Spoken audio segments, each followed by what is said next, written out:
Hablamos ahora de la controversia que ha marcado esta jornada. El presidente Boric le pidió la renuncia a la ministra de Bienes Nacionales, Marcela Sandoval. Esto en medio de la polémica por la frustrada compra por parte del Estado de la casa del exmandatario Salvador Allende. Una transacción prohibida por la Constitución, ya que significaría pagar más de 900 millones de pesos a la familia del expresidente. Y entre ellos está la actual ministra de Defensa, Maya Fernández, y la senadora Isabel Allende. Mañana agitada en La Moneda, primer lunes del año para el gobierno, que comenzó con el presidente Gabriel Boric solicitando la renuncia de la ministra de Bienes Nacionales, Marcela Sandoval. Esto a raíz del escándalo de la fallida compra del ministerio de la casa del expresidente Salvador Allende por un valor de 933 millones de pesos. La decisión la tomó el mandatario tras un proceso de evaluación. Una evaluación que considera aspectos técnicos, aspectos procedimentales, pero también aspectos políticos. Y en base a eso, el presidente ha comunicado su decisión de pedir la renuncia a la ministra de Bienes Nacionales, Marcela Sandoval. Ministra que debió interrumpir sus vacaciones para volver a La Moneda a contener el polémico anuncio de que el Ministerio de Bienes Nacionales compraría la casa del expresidente Salvador Allende y Patricio Aylwin para convertirlas en casas museo. El problema es que al parecer ninguno de los involucrados reparó en que una de las dueñas de la vivienda es la ministra Maya Fernández, nieta del expresidente Allende, y la Constitución les prohíbe celebrar contratos con el Estado.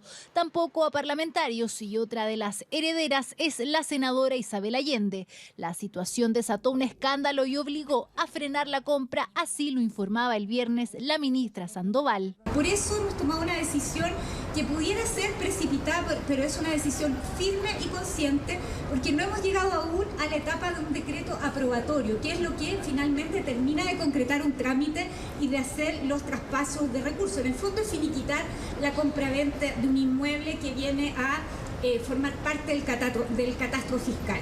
Gestión de la crisis de la ahora exministra Sandoval que no fue suficiente para el presidente Boric. Sin embargo, las preguntas de la prensa apuntaban a dilucidar si tras esta decisión se asumía o no un error del gobierno al no contemplar que comprar la casa del expresidente Salvador Allende infringía lo dicho en la Constitución, donde se dice claramente que durante el ejercicio de su cargo los ministros, en este caso la ministra Maya Fernández, estarán sujetos a la prohibición de celebrar o caucionar contratos con el Estado. Claramente esto es algo que no debió haber sucedido. Claramente, y por eso el presidente ha tomado la decisión que se ha conocido en las últimas horas. La gestión de gobierno está radicada en ese ministerio y el presidente decidió hacer valer ahí la responsabilidad.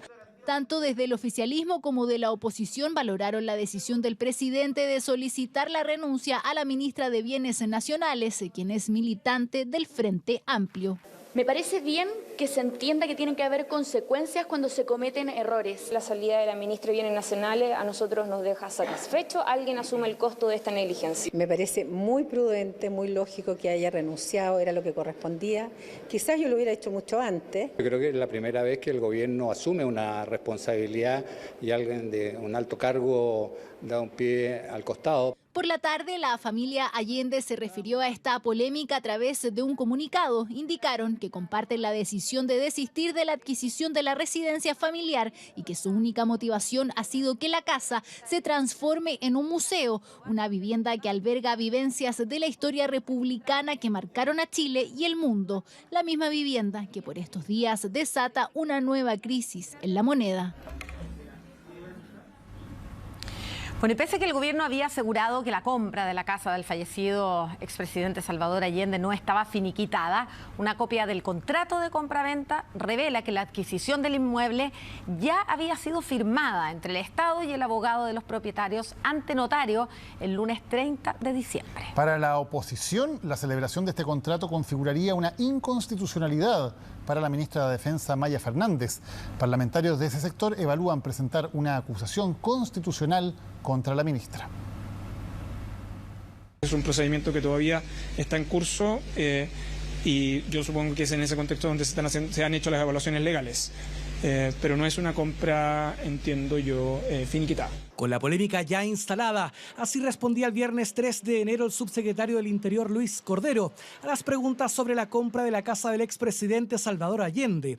Pero lo cierto es que tras meses de negociaciones, fue el 30 de diciembre cuando se había sellado el proceso de adquisición del inmueble ubicado en Providencia, es decir, 4 días antes de su declaración en La Moneda.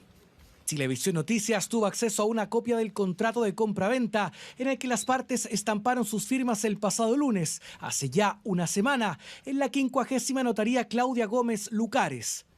El documento de 12 carillas establece que los propietarios, entre ellos la senadora María Isabel Allende Bussi y la ministra de Defensa Maya Fernández Allende, venden, ceden y transfieren la propiedad en venta directa al Fisco de Chile, representado por la Seremi Metropolitana de Bienes Nacionales, Carol Castro Hernández. Las gestiones para adquirir la vivienda habían comenzado en septiembre y culminaban exitosamente el lunes 30 de diciembre con la celebración del contrato entre la familia del exmandatario y el Estado, algo que recién fue informado un día después, el martes 31, ya cerrando el año, por el Ministerio de Bienes Nacionales.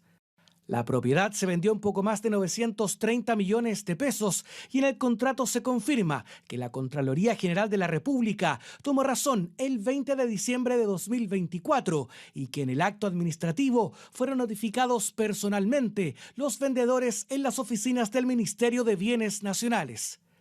La compra, que desató la inmediata controversia y las críticas por su posible inconstitucionalidad, terminaron con el gobierno echando pie atrás en la adquisición del inmueble. Pero ¿es posible paralizar, una vez celebrado el contrato, su compraventa? Para efectos de que produzca realmente los efectos jurídicos, es necesario que esta compraventa se inscriba en el registro del conservador de bienes raíces. Por lo tanto, en términos estrictos, la compraventa aún no se encuentra finalizada y entiendo que en este momento es cuando se paralizó por parte del gobierno, que fue el viernes pasado, la compraventa del inmueble. Por lo tanto, si bien se celebró la escritura pública, nos queda un paso que completar, que sería la inscripción. Y aquella inscripción debía ocurrir dentro de un plazo de 30 días desde sellado el contrato de la propiedad, donde incluso el pago ya estaba documentado al contado en la respectiva notaría, un pago que, según esta académica, finalmente no debería proceder. Se estableció una modalidad de pago una vez que se inscribiera el conservador de bienes raíces en la propiedad. Como eso no va a ocurrir, tampoco el pago se va a concretar, por lo tanto no hay ningún desembolso para el fisco respecto de ese inmueble. Proceso de compra paralizado y que ya le costó esta jornada la salida a la ministra Marcela Sandoval. Sin embargo, la polémica continúa en el mundo político, dado que parlamentarios de oposición argumentan que el contrato igualmente se celebró, lo que incurriría en un acto inconstitucional, por lo que no descartan iniciar una acusación en contra de la ministra Fernández. La escritura dice que se pagó de contado el precio a través de un valedista. Por lo tanto, esto es muy grave. Aquí se configura absolutamente una inhabilidad constitucional para que la ministra de Defensa siga en su cargo. Eso es evidente. El contrato de compraventa está plenamente vigente, está firmado por personas que tienen incompatibilidad constitucional y, por lo tanto, el vicio está en este minuto vigente y, por favor, resuelva la situación, porque si no, los que estamos aquí parados no es que tengamos digámoslo así, una posibilidad de ejercer una acción constitucional. Tenemos el deber constitucional de hacerlo. Sin embargo, desde el oficialismo ponen paños fríos y descartan alguna responsabilidad de la ministra de Defensa. Me parece que fue un desastre, que otra palabra se puede ocupar, un bochorno, como lo han dicho otros, una cosa mal hecha. Evidentemente no puede haber una relación comercial entre una ministra, una senadora y el Estado. Pero acá no hay una responsabilidad de la ministra de Defensa, Maya Fernández. Mientras se evalúa una posible acusación constitucional, desde el gobierno insisten en que el proceso de compra-venta no está finiquitado y que quedará sin efecto. No, el trámite no está concluido, pero todo lo que avanzó se va a tener que deshacer porque efectivamente aquí hubo cosas que no se hicieron correctamente. Pero ese documento ya está firmado, de hecho hay un cheque en la notaría. Sí, pero no está concluido el trámite porque cuando son compras públicas tienen una serie de pasos más, pero todo lo que alcanzó a avanzar se tiene que dejar sin efecto. Ya, o sea, lo que está en notaría no está completamente zanjado ya. No está totalmente tramitado y se va a deshacer, se va a dejar sin efecto. Fallida compra de la casa del expresidente Salvador Allende, que el gobierno dice quedará totalmente sin efecto, pero que sigue generando polémica y podría terminar con una acusación constitucional en contra de la ministra Maya Fernández, nieta del fallecido exmandatario.